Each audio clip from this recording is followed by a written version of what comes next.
മഹാലക്ഷ്മി സീരിയലിൻ്റെ പുതിയൊരു എപ്പിസോഡിൻ്റെ promo review വിശേഷങ്ങളിലേക്ക് എല്ലാവർക്കും സ്വാഗതം. അങ്ങനെ നമ്മളുടെ പ്രതാപനാണെങ്കിൽ ഈ മഹാലക്ഷ്മിയുടെ വിവരങ്ങൾ അറിയാൻ വേണ്ടിയിട്ട് തന്നെ തോമസ് വൈദ്യരുടെ ആ ഒരു ഹോസ്പിറ്റലിലേക്ക് ചികിത്സയ്ക്ക് പോകാമെന്ന് പറയുന്നുണ്ട്.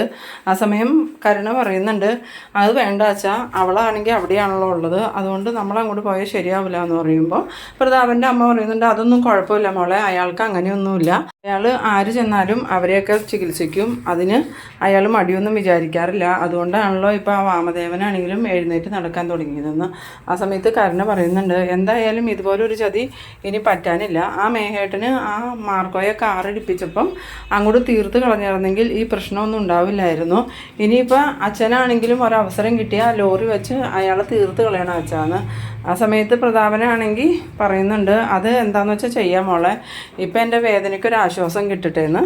പിന്നീട് നമ്മളുടെ മോഹിനി വന്ന് ഈ മഹാലക്ഷ്മി ആസ്പത്രിയിലാണെന്നും അതിന് കാരണക്കാരൻ പ്രതാപനാന്ന് പറയുമ്പം പ്രതാപൻ പറയുന്നുണ്ട്, നീ എന്തൊക്കെയാണ് ഈ പറയണേ, എല്ലാ കുറ്റങ്ങളും നീ എൻ്റെ തലയിലേക്ക് കെട്ടിവെക്കുകയാണോ എന്ന് ചോദിക്കുമ്പം ഈ മോഹിനി പറയുന്നുണ്ട്, ഞാൻ കെട്ടിവെക്കണതൊന്നുമല്ല, എന്തായാലും എൻ്റെ മോളെ ഉപദ്രവിക്കാൻ ശ്രമിക്കുന്നവരെ എൻ്റെ മോളും മരുമകനും വെറുതെ വിടില്ല എന്ന്.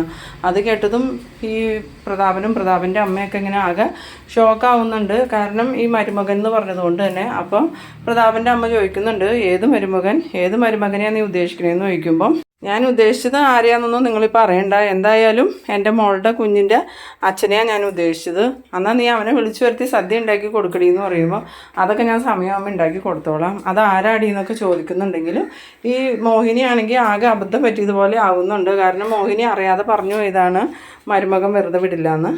ഇവർക്ക് ഇനി കണ്ണനാന്ന് സംശയം തോന്നിയെങ്കിലോ എന്നൊക്കെ ഇങ്ങനെ വിചാരിച്ച് നിൽക്കുന്ന സമയത്ത് പ്രതാപനൊക്കെ പറയുന്നുണ്ട്, അതെന്തായാലും ആ മാർക്കോയുടെ കുഞ്ഞായിരിക്കും അവളുടെ വയറ്റിലുള്ളത്, എന്തായാലും എന്നെ ഉപദ്രവിച്ചത് അവൻ തന്നെയാണെന്ന് എനിക്ക് തോന്നണേ, അവൻ ഹെൽമെറ്റ് വെച്ചിട്ടുണ്ടായിരുന്നു, അതുകൊണ്ട് എനിക്ക് ആളെ മനസ്സിലായില്ല. അങ്ങനെ മോഹിനി അവിടെ നിന്ന് പോകുന്നുണ്ട്. പിന്നീട് ഈ പ്രതാപൻ്റെ അമ്മയും കരുണയും കൂടി തോമസ് ഡോക്ടറുടെ വീട്ടിലേക്ക് പോകാനായിട്ട് തീരുമാനിച്ച് അവിടെ നിന്ന് ഇറങ്ങുന്നുണ്ട്.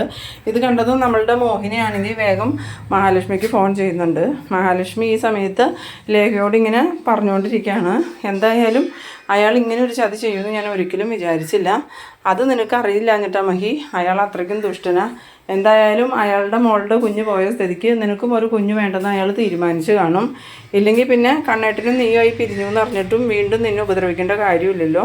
ആ സമയത്ത് മഹാലക്ഷ്മി പറയുന്നുണ്ട്, ഇതിപ്പോൾ കണ്ണേട്ടൻ്റെ കുഞ്ഞാന്ന് അറിഞ്ഞിട്ടുണ്ടെങ്കിൽ അവരൊരിക്കലും അടങ്ങിയിരിക്കില്ല, കരുണയും ഉണ്ണിയും കണ്ണേട്ടൻ്റെ രണ്ടാനമ്മയും എല്ലാവരും ചേർന്നായിരിക്കും ആ കുഞ്ഞിനെ കൊല്ലാൻ നോക്കുന്നത്, ഇനിയിപ്പോൾ എന്തായാലും നമ്മൾ കുറച്ചും കൂടി സൂക്ഷിക്കണം, ഇനി ഇതുപോലെ മുന്നോട്ട് പോയാൽ ശരിയാവില്ല, ഇതിന് എത്രയും പെട്ടെന്നൊരു തീരുമാനം ഉണ്ടാക്കണമെന്ന്.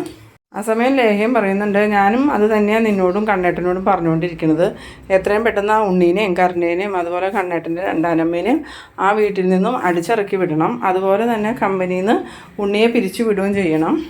എന്നാലും ഉണ്ണി കാരണം ഇപ്പം ഞാൻ രക്ഷപ്പെട്ടതെന്ന് മഹാലക്ഷ്മി പറയുമ്പം ലേഖ പറയുന്നുണ്ട്, അത് പറഞ്ഞത് നേരാ, ഉണ്ണി രാവിലെ ആണെങ്കിലും കണ്ണേട്ടനോട് ഈ വിവരം പറഞ്ഞതുകൊണ്ടല്ലേ നമുക്ക് കാര്യങ്ങൾ മനസ്സിലായത്, ഇല്ലെങ്കിൽ മഹിയുടെ അമ്മ ഉണ്ടാക്കി വെച്ചിട്ട് പോയ പലഹാരത്തിൽ വിഷം ചേർന്നിട്ടുണ്ടെന്ന് നമ്മൾ ഒരിക്കൽ പോലും സംശയിക്കില്ല. മഹിക്ക് വയ്യാണ്ടായപ്പം ഇതെന്തുകൊണ്ടെന്ന് അറിയാതെ നമ്മൾ കുറേ സമയം വൈകിപ്പോയേനെ, ഇതിപ്പോൾ പെട്ടെന്ന് ചികിത്സ കിട്ടിയതുകൊണ്ട് ആ മഹിക്കും കുഞ്ഞിനും കുഴപ്പമൊന്നും ഇല്ലാണ്ടായെന്ന്.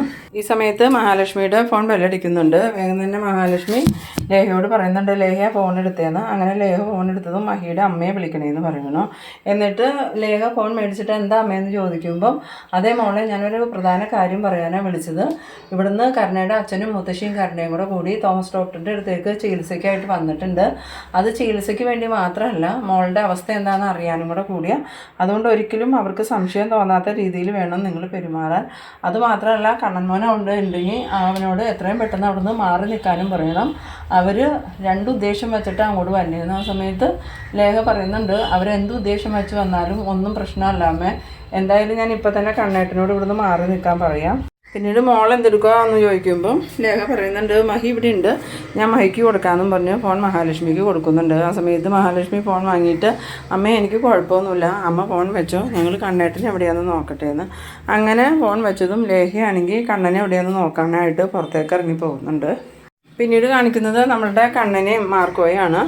മാർക്കോയാണെങ്കിൽ കണ്ണനോട് ചോദിക്കുന്നുണ്ട്, കണ്ണൻ സാറിൻ്റെ അടുത്ത തീരുമാനം എന്താണെന്ന് ചോദിക്കുമ്പം എന്ത് തീരുമാനം, എന്തായാലും ഇനി ഇവരെ പേടിച്ച് ജീവിക്കാനൊന്നും പോകുന്നില്ല.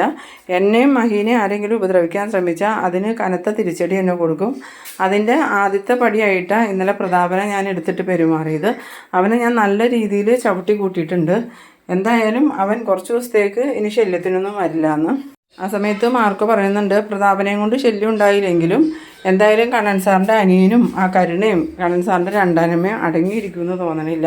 ഇനിയും അവർ മഹാലക്ഷ്മിയുടെ കുഞ്ഞിനെ ഇല്ലാണ്ടാക്കാൻ നോക്കും. അതുകൊണ്ട് കണ്ണൻ സാർ എത്രയും പെട്ടെന്ന് ഈ കാര്യത്തിലൊരു തീരുമാനത്തിലെത്തണം. ആ സമയം കണ്ണൻ പറയുന്നുണ്ട്, ഇതിപ്പോൾ എൻ്റെ കുഞ്ഞല്ല എന്ന് അറിഞ്ഞിട്ടാണ് അവരിങ്ങനെ കൊല്ലാൻ നടക്കുന്നത്. ഇനിയിപ്പോൾ എൻ്റെ കുഞ്ഞാന്ന് അറിഞ്ഞിട്ടുണ്ടെങ്കിൽ അവർ ഈ കുഞ്ഞിനെ ജീവിക്കാൻ അനുവദിക്കില്ല. അതുപോലെ ഈ കുഞ്ഞ് ഒരിക്കലും ജനിക്കരുതെന്ന് ആഗ്രഹിക്കുന്നവരാ ചുറ്റിനും ഉള്ളത്.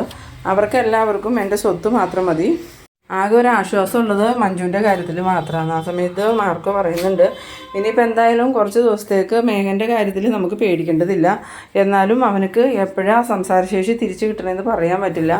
അങ്ങനെ സംസാരശേഷി തിരിച്ച് കിട്ടിയിട്ടുണ്ടെങ്കിൽ അവന് ഉറപ്പായിട്ടും കണ്ണൻ സാറ് നടന്നു തുടങ്ങിയ വിവരം മറ്റുള്ളവരെ അറിയിക്കും. പിന്നീട് എല്ലാവരും ചേർന്നായിരിക്കും കണ്ണൻ സാറിനെയും മഹാലക്ഷ്മിനെയും കൊല്ലാൻ നോക്കണമെന്ന്. എന്തായാലും മേഘൻ്റെ കാര്യത്തിൽ ഞാൻ എപ്പോഴും ഒരു കണ്ണ് വയ്ക്കുന്നുണ്ട്. മേഘൻ്റെ അടുത്ത് ഇടയ്ക്കിടയ്ക്കൊന്ന് പോയി നോക്കണം, അവനക്ക് എന്തെങ്കിലും പുരോഗതി ഉണ്ടോ എന്ന് അറിയണം. പുരോഗതി ഉണ്ടെങ്കിൽ അതറിഞ്ഞ് വേണം നമുക്ക് മുന്നോട്ട് പോകാമെന്ന് പറയുമ്പോൾ മാർക്കോയും പറയുന്നുണ്ട്, മേഘൻ്റെ കാര്യത്തിൽ എൻ്റെ ലോപ്പസിൻ്റെ ഒരു കണ്ണ് എപ്പോഴും അവിടെ ഉണ്ടാവും.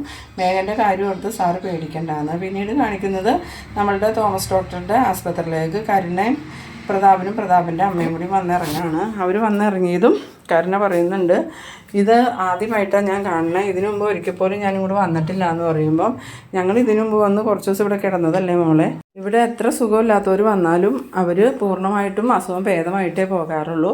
ആ തോമസ് ഡോക്ടർക്ക് ഒരു പ്രത്യേക കൈപുണ്യമാണ്. അങ്ങനെ ഇവർ ഡോക്ടറുടെ അടുത്തേക്ക് വരുന്നുണ്ട്. ആ സമയത്ത് തോമസ് ഡോക്ടർ ഈ പ്രതാപൻ്റെ അമ്മേനെയും കരുണേനെയും കാണുമ്പോൾ മനസ്സിൽ വിചാരിക്കുന്നുണ്ട്, അസുരജന്മങ്ങൾ ഇപ്പോൾ എന്തിനായിരിക്കും ഇങ്ങോട്ട് വന്നിരിക്കുന്നത്?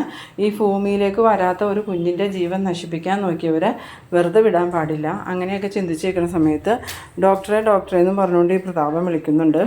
ആ സമയത്ത് തോമസ് ഡോക്ടർ നിങ്ങൾക്ക് എന്ത് പറ്റിയതാണെന്ന് ചോദിക്കുമ്പം, ഒന്നും പറയണ്ട ഡോക്ടറെ, ഇന്നലെ ഒരുത്തൻ എന്നെ കുറേ ഉപദ്രവിച്ചു, അതുകൊണ്ട് എനിക്ക് എന്താ സംഭവിച്ചേക്കണേന്ന് അറിയില്ല എന്ന് പറയുമ്പം തോമസ് ഡോക്ടർ മനസ്സിൽ വിചാരിക്കുന്നുണ്ട്, ഉപദ്രവിച്ചല്ലേ ഉള്ളൂ, ഇയാളെ കൊന്നൊന്നുമില്ലല്ലോ എന്ന്. അങ്ങനെ കരുണയാണെങ്കിൽ തോമസ് ഡോക്ടർ ഒന്നും മിണ്ടാണ്ടിരിക്കുന്ന കാണുമ്പം ഡോക്ടറെ അച്ഛനെ ഇവിടെ അഡ്മിറ്റ് ചെയ്ത് ചികിത്സിക്കണം എന്ന് പറയുമ്പം, അതിനെന്താ ഇപ്പോൾ തന്നെ അഡ്മിറ്റ് ചെയ്യാം, എന്തായാലും ഞാനൊന്ന് പരിശോധിക്കട്ടെ എന്ന് പറയുന്നു. സമയത്ത് നമ്മളുടെ പ്രതാപൻ്റെ അമ്മയാണെങ്കിൽ ഒന്നും അറിയാത്ത ഭാവത്തിൽ തോമസ് ഡോക്ടറോട് ചോദിക്കുന്നുണ്ട്, ഡോക്ടറെ ആ മഹാലക്ഷ്മിക്ക് ഇപ്പം എങ്ങനെയുണ്ട്?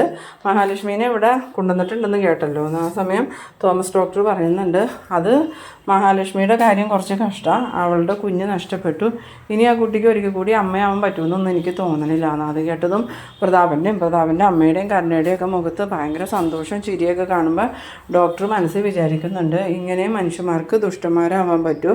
എന്തായാലും അച്ഛനും മോളും അച്ഛൻ്റെ അമ്മയും എല്ലാവരും പറ്റി എല്ലാം ദുഷ്ടജന്മങ്ങളാണല്ലോ. മഹാലക്ഷ്മി പറഞ്ഞതിലും കൂടുതൽ ദുഷ്ടത ഇവരുടെ മനസ്സിലുണ്ടല്ലോ എന്നൊക്കെ ഇങ്ങനെ മനസ്സിൽ വിചാരിക്കുന്നുണ്ട്.